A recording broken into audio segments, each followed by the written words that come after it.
Hello and welcome বন্ধুরা, কেমন আছেন সবাই? আশা করি আপনারা সকলেই খুব ভালো আছেন। আমি আপনাদের বন্ধু সৌরভ, আর আপনারা দেখছেন roaming birds R&S YouTube channel, যেখানে প্রতিটি ভ্রমণ কেবল একটি নতুন গন্তব্যই নয়, বরং নতুন কিছু অনুভব করার এক অসাধারণ অভিজ্ঞতা। আর সেই অভিজ্ঞতা করতেই আজ চলে এসেছি সুন্দরবনে। চলে এসেছি বিশ্বের বৃহত্তম ম্যানগ্রোভ অরণ্য সুন্দরবনের বুকে। নদী, খাঁড়ি, ঘন সবুজ বন, বন্য প্রাণী আর প্রকৃতির অপার সৌন্দর্যে ঘেরা এই রহস্যময় ভূমি প্রতিটি মুহূর্তেই যেন চমকে দেয়। আর বর্ষার মেঘ, নদীর বুকে হালকা ঢেউ এবং প্রকৃতির অপার সৌন্দর্যের মাঝে শুরু হয়েছে সুন্দরবনের সেই বহুল প্রতীক্ষিত ইলিশ উৎসব। তাজা রূপলি ইলিশের লোভনীয় স্বাদ, নদীপথে মনোমুগ্ধকর লঞ্চে ভ্রমণ, ম্যানগ্রোভ অরণ্যের রহস্যময় পরিবেশ আর বর্ষার স্নিগ্ধ আবহ, সব মিলিয়ে এটি হলো এক অসাধারণ অভিজ্ঞতা।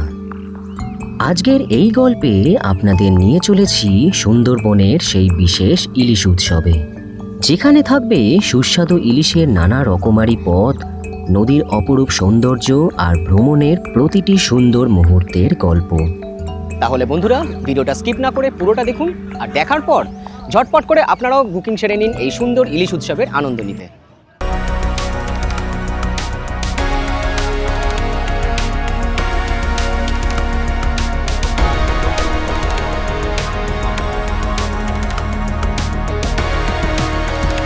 দাঁড়িয়ে রয়েছি শিয়ালদহ স্টেশনের বাইরে। এবার শিয়ালদহ সাউথ সেকশন বা দক্ষিণ শাখা থেকে সকাল 6:30টার ক্যানিং লোকাল ধরে আমি প্রথমে পৌঁছবো ক্যানিং স্টেশন। এখান থেকে দূরত্ব প্রায় 45 কিলোমিটার, আর যেতে সময় লাগবে মোটামুটি 1 ঘন্টা 10 থেকে 15 মিনিট মতো। আর লোকাল ট্রেনে ভাড়া মাথাপিছু মাত্র 15 টাকা। তবে এই সকাল 6:30টার ক্যানিং লোকাল ছাড়াও পরে আরও অনেকগুলি ক্যানিং লোকাল রয়েছে, যেমন সকাল 7:42, 8:05, 8:28 ইত্যাদি। কিন্তু এই সকাল 6:30টার ক্যানিং লোকাল তুলনামূলকভাবে অনেকটাই ফাঁকা থাকে। পৌঁছে গেছি ক্যানিং স্টেশন। এইটা হলো 2 নম্বর প্ল্যাটফর্ম।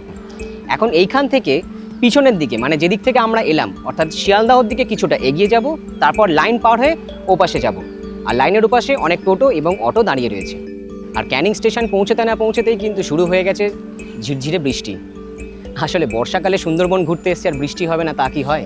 আপনারা এই সুন্দরবনে যে ট্রাভেল এজেন্সির সঙ্গে প্যাকেজ ট্যুর বুক করুন না কেন, তাদের লোকেরা সেই ট্রাভেল এজেন্সির নাম লেখা প্ল্যাকার্ড হাতে নিয়ে লাইনের পাশে দাঁড়িয়ে থাকবেন। আপনারা তাদের সাথে গিয়ে যোগাযোগ করবেন, তারপর ওনারাই আপনাদেরকে এখান থেকে টোটো বা অটো করে নিয়ে যাবেন সোনাখালি বা গদখালি ফেরিঘাটে। এই দেখুন, এতক্ষণ এত কিছু আপনাদেরকে বললাম, অথচ আসল কথাটাই বলা হলো না। এবারে 2 রাত 3 দিনের বর্ষাকালীন সুন্দরবনের এই প্যাকেজ ট্যুরটি আমি বুক করেছি সুন্দরবনেরই অন্যতম পপুলার এবং প্রতিষ্ঠিত একটি ট্রাভেল এজেন্সি লোকনাথ ট্রাভেলসের সাথে। এই সুন্দরবনের সমস্ত যে প্যাকেজগুলো হয় সেগুলো হচ্ছে ক্যানিং টু ক্যানিং। আপনাদেরকে এই ক্যানিং স্টেশনে আসতে হবে, তারপর এখান থেকে আপনারা যে ট্রাভেল এজেন্সির সঙ্গে প্যাকেজ ট্যুর বুক করবেন তারাই আপনাদেরকে এখান থেকে নিয়ে যাবেন।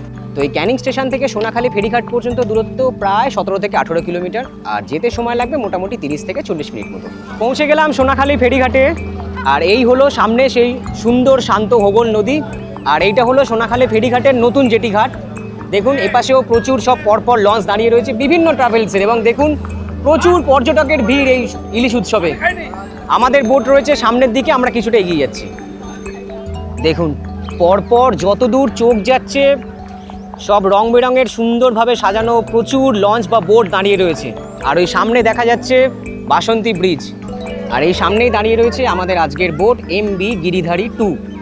বর্ষার সময় পিছল, আর এইভাবে ঘাট দিয়ে ধীরে ধীরে কিন্তু সামনে একটা পাটাতন দেওয়া রয়েছে, তার উপর দিয়ে ধীরে ধীরে সাবধানে যেতে হবে। ঘড়িতে সময় সকাল 10:20। সোনাখালি ফেরিঘাট থেকে আমাদের লঞ্চ ছেড়ে দিল।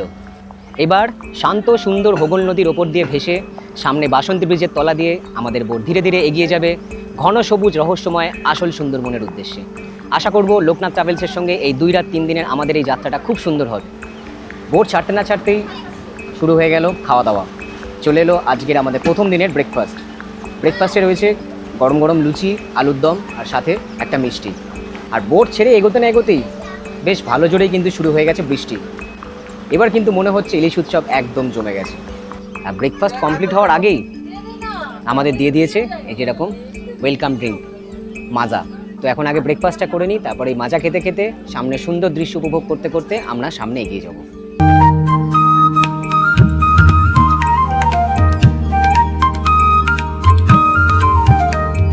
শীতকালে অনেকেই সুন্দরবন বেড়াতে আসেন, তবে বর্ষাকালীন সুন্দরবনের একটা আলাদাই আকর্ষণ রয়েছে। এই সময় প্রকৃতির ঘন সবুজ রূপ এবং বৃষ্টির জলে টইটম্বুর নদীর বিপুল জলরাশি আপনার মনকে বিচলিত করবেই। আর বর্ষাকালীন সুন্দরবনের প্রধান আকর্ষণ হলো ইলিশ উৎসব। একবার ভাবুন, বর্ষার সময় কখনো ইলশে গুড়ি বৃষ্টি, কখনো বা ঝমঝমিয়ে প্রবল বৃষ্টি, তারই সাথে আপনারা নদীর বুকে বোটে করে ভেসে বেড়াচ্ছেন, দুপাশের অসাধারণ প্রাকৃতিক সৌন্দর্য উপভোগ করছেন, আর একদম টাটকা ইলিশ মাছের নানা রকমারি সুস্বাদু পদ টেস্ট করছেন। সত্যি এক অসাধারণ অভিজ্ঞতা। আর সাথে যদি থাকে লোকনাথ ট্রাভেলস, তাহলে এই আনন্দটাই কয়েক গুণ বেড়ে যায়। তো আগামী 2 রাত 3 দিন লোকনাথ ট্রাভেলসের সঙ্গে আমরা এই বর্ষাকালীন সুন্দরবন ইলিশ উৎসব দুর্দান্তভাবে এনজয় করব, আর তার সাথে সাথেই ভিডিওর মাধ্যমে আপনাদের সামনেও সম্পূর্ণটা ভালোভাবে তুলে ধরার চেষ্টা করব। এখন বোটের একদম সামনে বসে রয়েছি, আর এই মুহূর্তে চলে এলো এই যে গরম গরম পনির পাকোড়া। ঘড়িতে সময় সকাল 12টা। পৌঁছে গেলাম আমাদের আজকের প্রথম দিনের সাইট সিইং পয়েন্ট গোসাবা আইল্যান্ডে। এই গোসাবা আইল্যান্ডে আমরা 2টো সাইট সিইং পয়েন্ট ঘুরব। একটি হলো কবিগুরু রবীন্দ্রনাথ ঠাকুরের স্মৃতি বিজড়িত বেকন বাংলো, আর আরেকটি হলো হ্যামিল্টন বাংলো। ঘাট থেকে এই রাস্তা দিয়ে আসার পর এই যে সামনের মোড়ের মাথা, এইখান থেকে ডান দিকে গেলে হচ্ছে বেকন বাংলো, আর বাম দিকে গেলে হচ্ছে হ্যামিল্টন বাংলো। যেটি ঘাট থেকে পায়ে হেঁটে 5 মিনিটের মধ্যেই পৌঁছে গেলাম সেই বিখ্যাত হ্যামিল্টন বাংলোতে। তবে এখানে কোনো রকম প্রবেশ মূল্য লাগে না। 1880 দশকের শুরুর দিকে স্যার ড্যানিয়েল ম্যাকিন্নান হ্যামিল্টন নামক এক স্কটিশ ব্যবসায়ী ভারতবর্ষে আসেন। পরবর্তীকালে তিনি সুন্দরবনের গোসাবায় আসেন এবং এখানে আসার পর গোসাবা এবং তার পার্শ্ববর্তী বিভিন্ন প্রত্যন্ত অঞ্চলের জন্য সার্বিক এবং গ্রামীণ উন্নয়নমূলক কাজের সাথে যুক্ত হন। মূলত তার সময় থেকেই এই সুন্দরবনের গ্রামীণ উন্নয়নে ব্যাপক জোয়ার আসে এবং সেই সময় থেকেই এই সুন্দরবনে সমবায় ব্যাংক প্রথা চালু হয়। পরবর্তীকালে 1903 সালে তিনি সুন্দরবনের গোসাবায় এই সুন্দর কাঠের বাংলোটি তৈরি করেন। আজ এই বাংলোতে কেউ থাকেন না, তবে না জানি এই বাংলোর সাথে কত না ইতিহাস জড়িয়ে আছে। তবে আজ সেই সব গৌরবময় ইতিহাসের সাক্ষী হিসেবে 100 বছরেরও বেশি সময় ধরে এই সুন্দর কাঠের বাংলোটি এখানে দাঁড়িয়ে রয়েছে। হ্যামিল্টন বাংলো দেখে এই রাস্তা দিয়ে এখন এগিয়ে যাচ্ছি কবিগুরু রবীন্দ্রনাথ ঠাকুরের স্মৃতি বিজড়িত বেকন বাংলো দেখতে। হ্যামিল্টন বাংলোতে কোনো রকম প্রবেশ মূল্য লাগে না, কিন্তু এই বেকন বাংলোতে মাথাপিছু 10 টাকা করে প্রবেশ মূল্য লাগে। আর এইটা আমাদের প্যাকেজের মধ্যে ইনক্লুড না, এটা আমাদের নিজেদেরকেই পে করতে হবে। আর এই হলো সেই বিখ্যাত বেকন বাংলো, যেটি সম্পূর্ণরূপে কাঠের তৈরি। এই বাংলোটিও 1903 সালে হ্যামিল্টন সাহেব নির্মাণ করেছিলেন। তার আমন্ত্রণে সুন্দরবনের গ্রামীণ উন্নয়ন দেখার জন্য কবিগুরু রবীন্দ্রনাথ ঠাকুর 1932 সালে সুন্দরবনের এই গোসাবা আইল্যান্ডে আসেন এবং 30 ও 31শে ডিসেম্বর এই 2 দিন তিনি এই সুন্দর বাংলোতেই রাত্রিযাপন করেছিলেন। আর সেই জন্যই এই বাংলোটি বিশেষভাবে জনপ্রিয় হয়ে উঠেছে।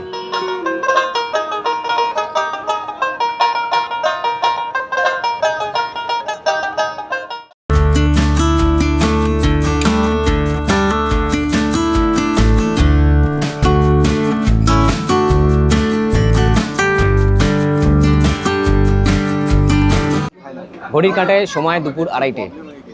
বসে পড়েছি লাঞ্চ করতে, আমি আর এই যে বিধানদা।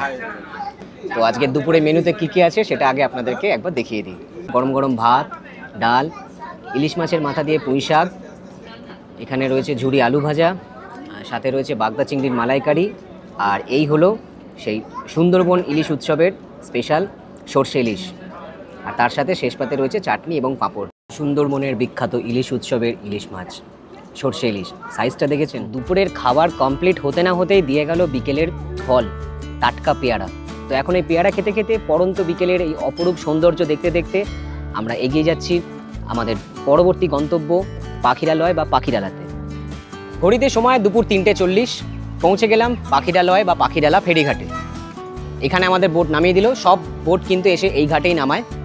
এই রাস্তা ধরে বাঁদিকে কিছুটা এগোলেই রয়েছে আমাদের হোটেল, যে হোটেলে আমরা আজ এবং কাল 2 রাত থাকব। সিঁড়ি দিয়ে উঠে আসার পরে রয়েছে একটা বিশাল বড় লন, আর সেই লন দিয়ে হেঁটে আসলেই দেখুন কি সুন্দর ডেকোরেশন করা রয়েছে আর দারুণ সব কালার করা রয়েছে। একদম পরিষ্কার পরিচ্ছন্ন টিপটপ একটা হোটেল। রুমের সামনে বড় লন রয়েছে, আর এখানে 24 ঘন্টা পানীয় জলের ব্যবস্থা রয়েছে, ডিসপেন্সার দেওয়া রয়েছে, 20 লিটারের জার দেওয়া রয়েছে। এই হলো আমাদের রুম নাম্বার 217। টিপ টপ পরিষ্কার পরিচ্ছন্ন একটা রুম, খুব সুন্দর। দেওয়ালের কালার একদম লাইট পিঙ্ক, খুব ভালো লাগছে। আর গেট দিয়ে ঢুকেই ডান দিকে রয়েছে সুইচ বোর্ড, প্লাগ পয়েন্ট, এপাশে রয়েছে একটি ছোট জানলা, আর এইখানে রয়েছে একটি সোফা কাম কাউচ। আচ্ছা, এইখানে একটা ছোট সেন্টার টেবিল দেওয়া রয়েছে, এখানে সুইচ বোর্ড রয়েছে, প্লাগ পয়েন্ট রয়েছে, আর এখানে রয়েছে আরেকটি জানলা। জানলাটি খুলে দিলে বাইরের ভিউ হলো ঠিক এই রকম। আর এই হলো একটি মাস্টার বেড, এখানে টাওয়েল দিয়েছে, টয়লেট কিট হিসেবে সাবান দেওয়া রয়েছে। 3 জনে আরাম করে শুতে পারবেন, কোনো অসুবিধা হবে না। এখানে মশার জন্য গুড নাইট দেওয়া রয়েছে, এখানেও কিন্তু প্লাগ পয়েন্ট সুইচ বোর্ড রয়েছে। আর এখানে রয়েছে একটা বেসিন, বেসিনের ওপরে রয়েছে একটি মিরার। হ্যালো। আর পাশে এখানেও রয়েছে একটা জানালা। বাহ, খুব সুন্দর একটা ঠান্ডা মিষ্টি হাওয়া দিচ্ছে। আর রুমের সাথে রয়েছে অ্যাটাচড ওয়াশরুম, একবার জাস্ট দেখিয়ে দিই। ওয়েস্টার্ন কমোড রয়েছে, শাওয়ার রয়েছে, বালতি মগ সবই দেওয়া রয়েছে, মানে একটা ওয়াশরুমে যা যা থাকা দরকার সব কিছুই রয়েছে। আচ্ছা বন্ধুরা, আমরা যে রুমটায় রয়েছি এটা হলো নন এসি রুম। আপনারা যদি নন এসি রুমের প্যাকেজ নিতে চান, সেক্ষেত্রে 2 রাত 3 দিনের এই সুন্দরবন ইলিশ উৎসবের লোকনাথ ট্রাভেলসের প্যাকেজ শুরু হচ্ছে মাথাপিছু মাত্র 2799 টাকা। ঘড়িতে এখন সময় হচ্ছে সন্ধে 6টা, আর এখন দিয়ে গেল এই যে গরম গরম চিকেন পকোড়া। নিচে কিন্তু শুরু হয়ে গেছে অলরেডি ঝুমুর নৃত্য।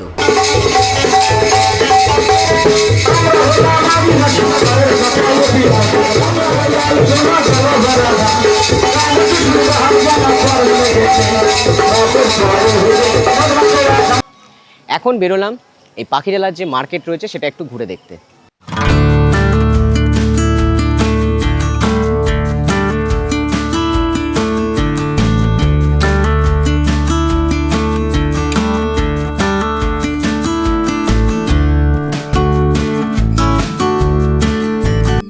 এরপর রাত্রিবেলা গরম গরম ভাত, ডাল, আলু ভাজা, স্যালাড আর গরম গরম মাটন কষার সাথে ডিনার কমপ্লিট করে আমরা তাড়াতাড়ি করে ঘুমিয়ে পড়েছিলাম।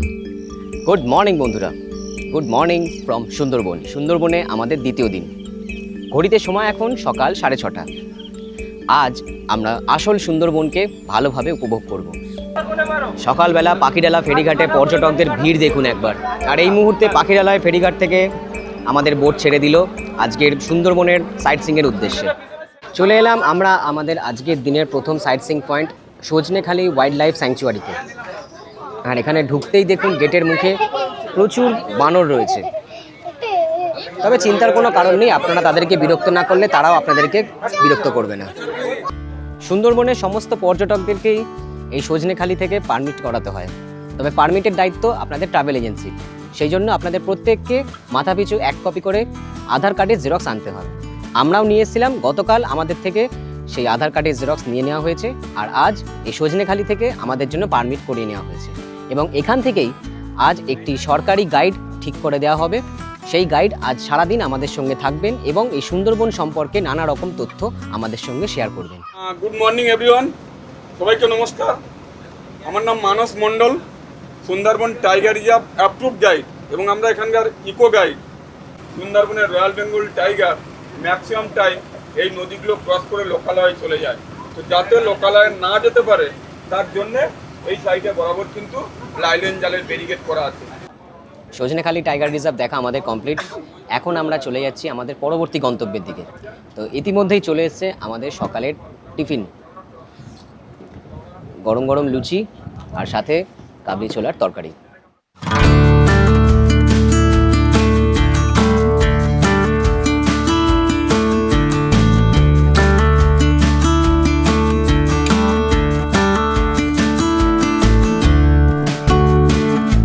পৌঁছে গেলাম আমরা আজকে আমাদের দিনের দ্বিতীয় স্পট সুধন্যখালিতে। বাইরে বেশ ঝিরঝির করে বৃষ্টি পড়ছে, তাই ছাতাটা নিয়ে নিয়েছি।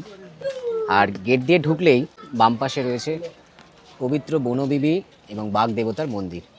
দেখছেন গাছটি, এইটি হলো সেই সুন্দরবনের বিখ্যাত সুন্দরী গাছ। এই গাছের নাম থেকেই নামকরণ হয়েছে সুন্দরবন। সুন্দরবনে মোট 84 প্রজাতির ম্যানগ্রোভ উদ্ভিদ রয়েছে। তো সেই সব রকম প্রকারের ম্যানগ্রোভ উদ্ভিদ এই সুধন্যখালিতে দেখা যায়। প্রতিটা গাছের গায়ে তাদের নাম এবং বিজ্ঞানসম্মত নাম লেখা রয়েছে। এই জায়গায় আসলে সত্যিই খুব ভালো লাগবে। আর যারা বটানি স্টুডেন্ট, মানে যারা বটানি নিয়ে পড়াশোনা করছেন বা যারা করেছেন, তাদের কাছে তো এই জায়গাটা সত্যিই মানে অসাধারণ লাগবে। আর এই সুধন্যখালিতে রয়েছে একটি ওয়াচ টাওয়ার। উঠে পড়েছে এই সুধন্যখালির ওয়াচ টাওয়ারে। আর এই ওয়াচ টাওয়ারের ওপর থেকে দেখুন অসাধারণ প্রাকৃতিক দৃশ্য।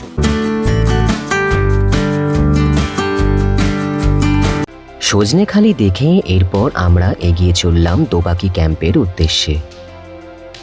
আর চলার পথে হঠাৎ করেই আমাদের বোট বড়গাজী খালিতে প্রবেশ করার পর মুহূর্তে চোখে পড়ল সেই বিরলতম দৃশ্য, যে দৃশ্য দেখার জন্য মানুষ বারে বারে ছুটে আসেন এই বিশ্বের বৃহত্তম ম্যানগ্রোভ অরণ্য সুন্দরবনে।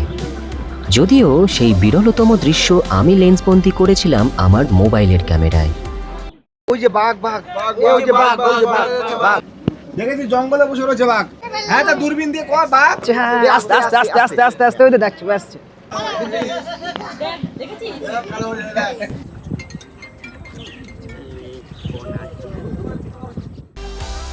আর এই রকম এক বিরলতম মুহূর্তের সাক্ষী থাকতে পেরে সত্যিই মনে হচ্ছিল জীবন যেন একেবারে ধন্য হয়ে গেছে। বর্ষার সময় সুন্দরবনে এসে যে এই দৃশ্য দেখতে পাবো তা সত্যিই কোনোদিনও কল্পনাও করতে পারিনি। এই মুহূর্তে আমরা প্রবেশ করলাম সুন্দরবনের অন্যতম সরু একটি খাড়ি, যেটা খুবই বিখ্যাত, যার নাম বনো বিবি ভরানী। খাড়ির জল খুবই সরু, তার মাঝখান দিয়ে আমাদের বোট চলেছে। আর দুই পাশে একেবারে ঘন জঙ্গল, যেটাকে বলা হয় বাঘের আঁতুড়ঘর।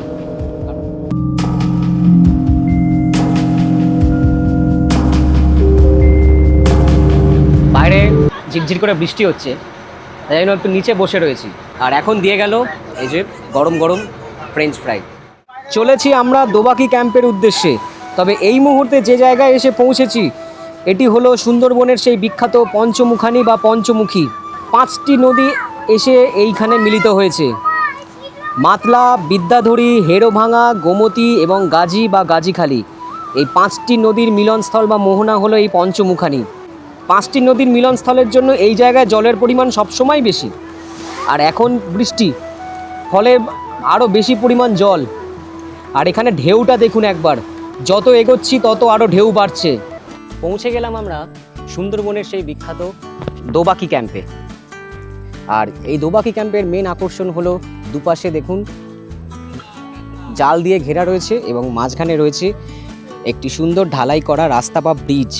এইটি হলো ক্যানোপি ওয়াক, যেটি এই দোবাকি ক্যাম্পের মেন আকর্ষণ। আর দুপাশে সব ঘন ম্যানগ্রোভ অরণ্য। অর্থাৎ চিড়িয়াখানাতে গেলে পশু পাখিরা থাকে খাঁচার ভেতর, আমরা থাকি খাঁচার বাইরে।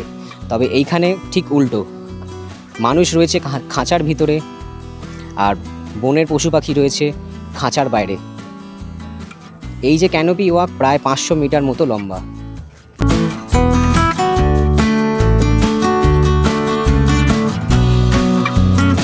ঘড়ির কাঁটায় সময় দুপুর 2টো। এখন হচ্ছে লাঞ্চ পর্ব।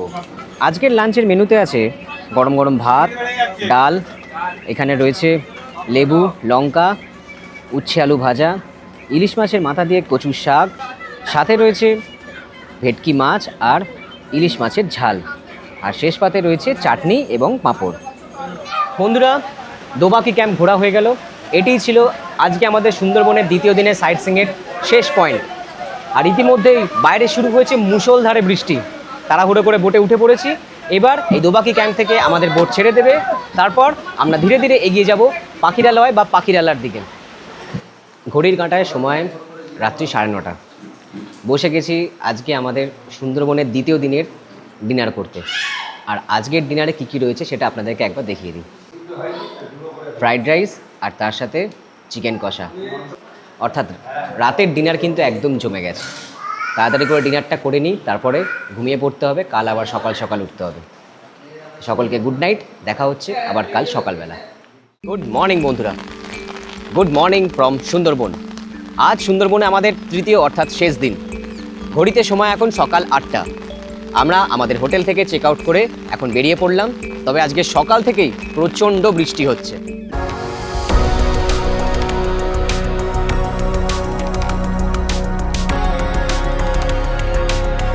গরম গরম লুচি আর ছোলার ডাল দিয়ে শুরু হয়ে গেল আজকে তৃতীয় দিনের খাওয়া দাওয়া, সকালে ব্রেকফাস্ট।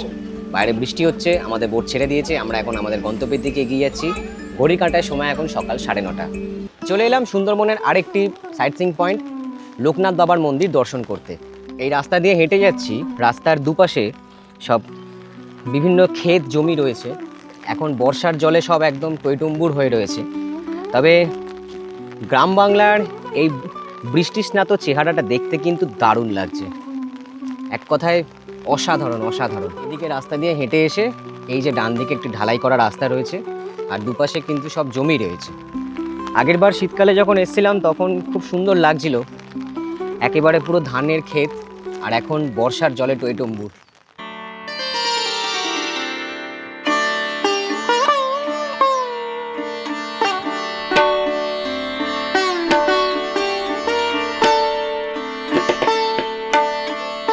ঘড়ি কাঁটায় সময় দুপুর 1:30।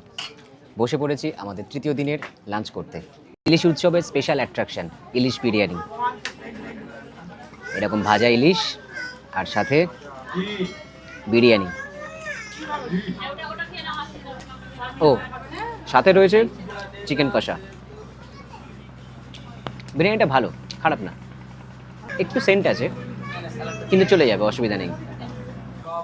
বিরিয়ানিটা খুবই ভালো, এদের ব্যবহার ভালো, খাবার দাবার খুবই। তো বন্ধুরা, লোকনাথ ট্রাভেলসের সঙ্গে আমাদের এই 2 রাত 3 দিনের সুন্দরবন ইলিশ উৎসবের ভ্রমণ এখানেই শেষ হচ্ছে। পৌঁছে গেছি আমরা সেই সোনাখালী ফেরিঘাটে।